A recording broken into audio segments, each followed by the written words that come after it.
Today we're headed up to the Chattahoochee National Forest in the North Georgia mountains, specifically to an area just due east of Ellijay in the foothills of the Appalachian Mountains. We're going north on I-575, which continues to State Highway 515. In Ellijay, we'll take Highway 52 east just a short way before turning north on Big Creek Road. We'll then continue straight on the Doublehead Gap Road until we see Mount Pleasant Baptist Church on the left, which is our signal to look for Forest Service Road 42 turning off on the right. As you approach your turn, you'll also see a brown forestry sign directing you towards Springer Mountain. After turning on Forest Service Road 42, it's an easy 2¼ mile drive to the start of this particular trail on the right.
And here comes the trail straight ahead just before we do a sharp left turn.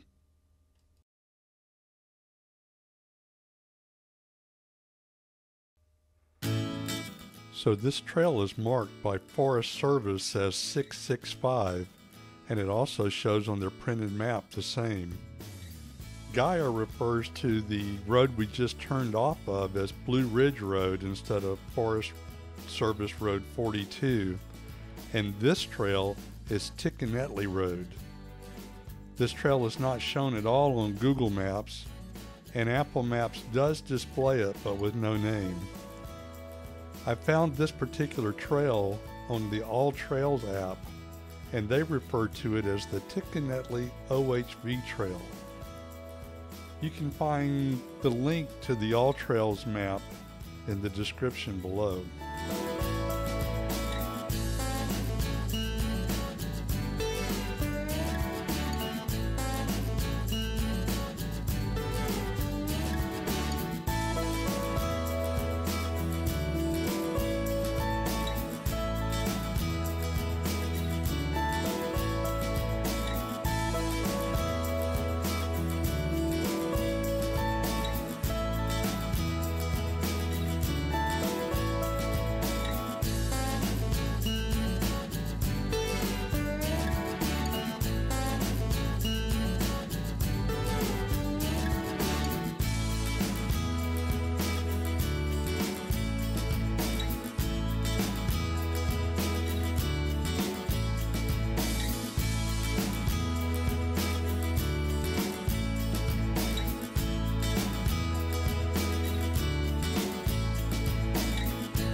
Be aware this is a seasonal road and is closed between January 2nd and March 16th in anticipation of wintry and wet weather. Always check the current conditions of forestry roads before heading out. A link to that map can also be found in the description below.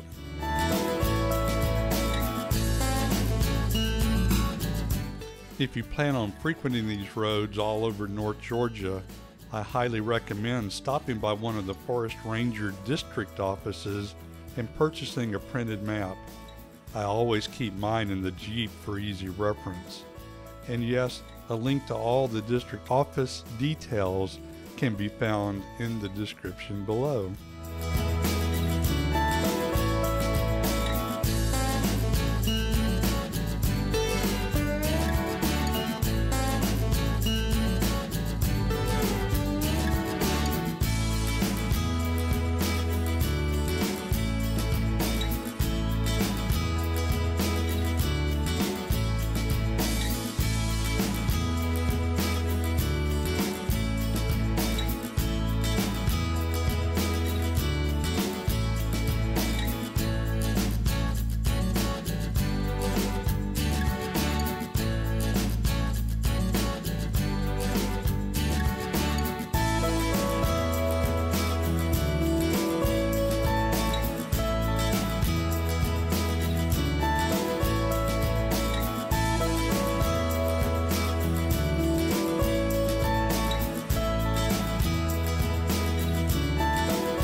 I'm sure the degree of difficulty can change based on how soon you attempt it after a heavy rain, but with the exception of one downed tree crossing, I could have done this entire trail in two-wheel drive. Be aware though, this is not an improved trail and there are many low and overhanging branches. You will get scrapes against the side and top of your vehicle if you do this trail.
This is a trail I've never been on before.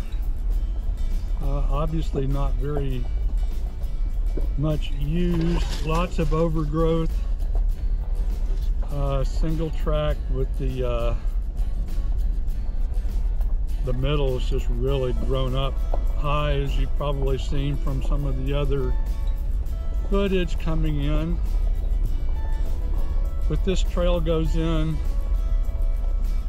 about 5.5 miles before it's a little turnaround. At least that's what I've read. And then you turn around and come right back out the same way. Just good to get out of the house and get back out into nature sometimes. So I'll return you back to your regular programming.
I don't know if you could hear it, but there was something rattling really bad.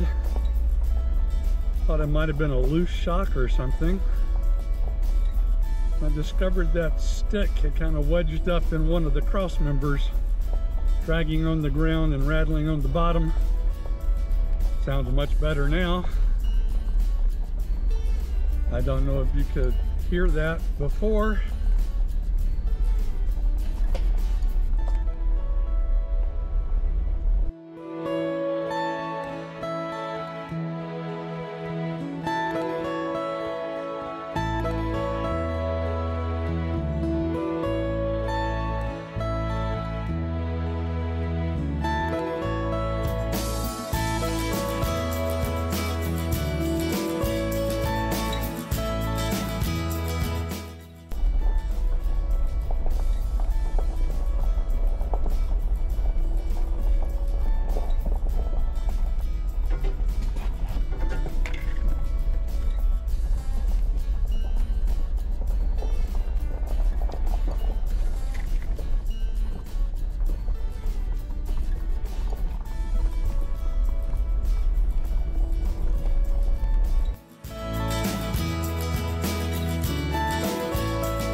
And yeah, when I stopped to check on that noise, I had to put some bug spray on.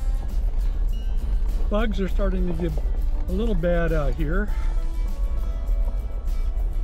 Of course, it's damp in the shade. A few little mountain streams here and there.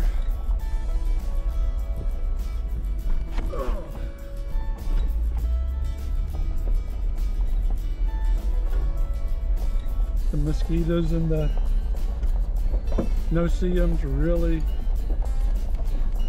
enjoy this kind of nature. So do I.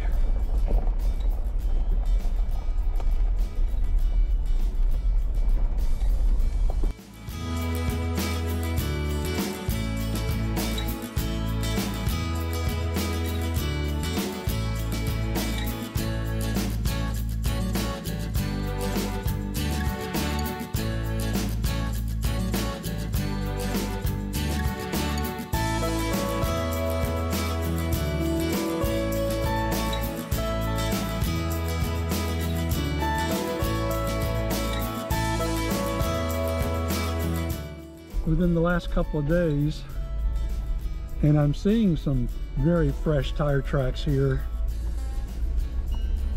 So I think somebody's been down here today. May even meet up with them coming out while I'm still going in.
I get asked every now and then how I find these trails. This one, as well as the one that I came off of, are actually Forest Service roads, which are open to off-roaders. The other road is actually the main road to get to Springer Mountain, which is the southern terminus of the Appalachian Trail. So that road is very well maintained. You can take two-wheel cars on that road most of the time. I was on it this past winter in the middle of a kind of a drizzly, snowy morning, and it was slick. I had to have the Jeep in four-wheel drive just to keep from sliding off the road.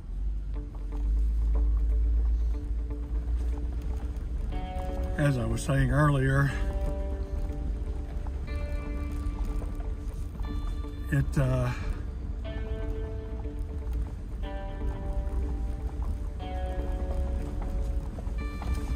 having to be in four-wheel drive when it was wet and slick. This road here, even though it's super rocky, really rutted out, I'm in two-wheel drive. I do go down into four-wheel drive when I get to the mud holes, just to help me get through those. I'd rather not have to get stuck in two-wheel drive and put it in four-wheel drive and try to pull myself out. It's easier just to start in four-wheel drive and go through.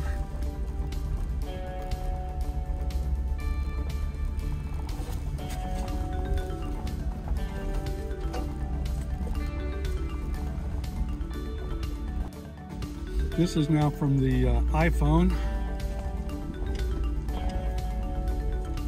So this water here, I'm going to put it in four-wheel drive. I don't think I would have any problems Looks very sandy. Yeah, that wasn't bad. Back into two-wheel drive.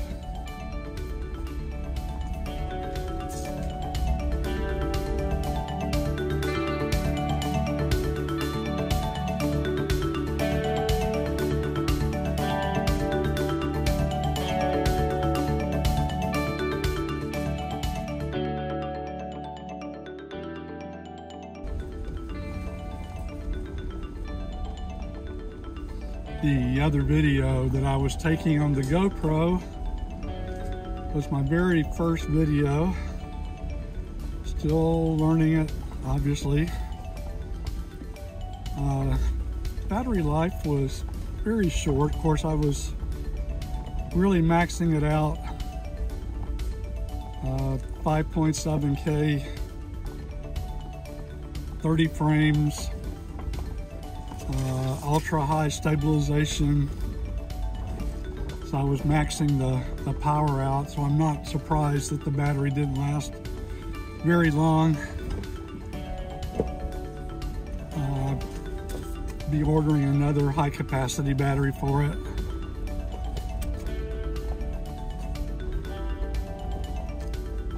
But it's also good to compare how the video on the iPhone, I'm using an iPhone 12 Pro, so it'd be interesting to see how this compares to the GoPro. I'm shooting in 0.5x, so I'm wide angle.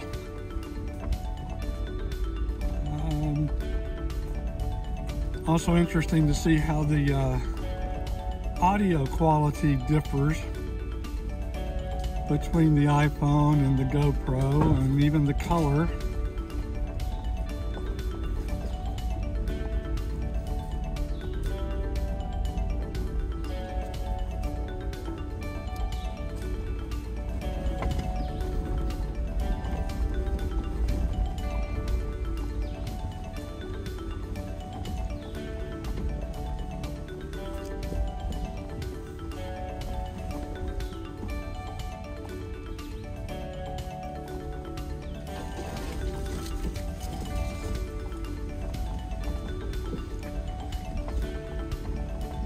I'm also pretty sure that the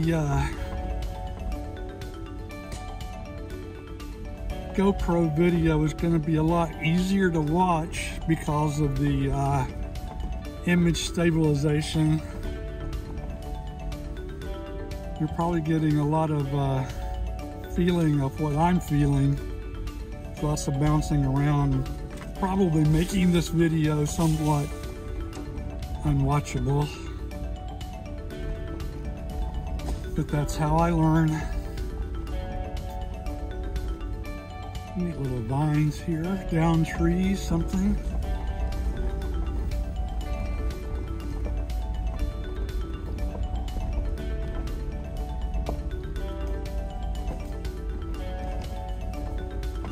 Try to avoid the large rocks best I can. And when in doubt, I drive over them, because I don't want rocks hitting my differentials or my axles.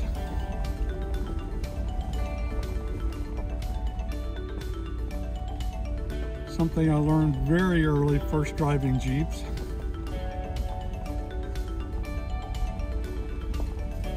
I've been driving Jeeps since the mid-1970s. My first one was a 1965 CJ5. It was awesome. I had two other CJ5s after that, before I bought my first new Jeep. I think that was in 1983 or so. It was a YJ Golden Eagle. It was a lot of fun. It was a really nice Jeep. A lot of people considered the YJ not a real Jeep, mainly because it had rectangular headlights.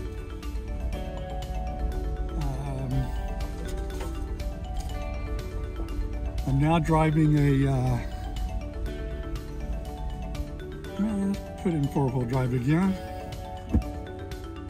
Now driving a 2019 Wrangler, called a JL, that's the model.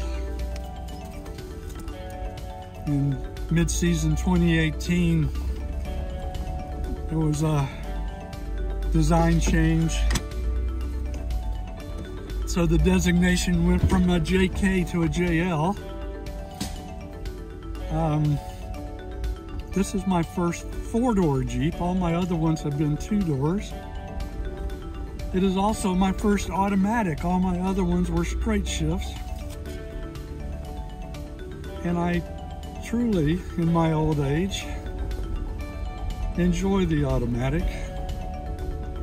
Of course, this automatic is a 8-speed. So it really no detriment to off-roading style. I'm looking down right now, and even with the automatic, it's got me in first gear, which if I was driving a manual, that's where I would be too.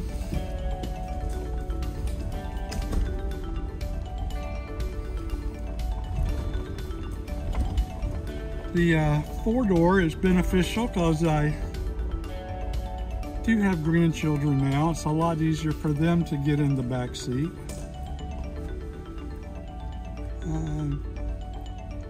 Also, I had my adult kids and in-laws riding, and it's obviously easier for them.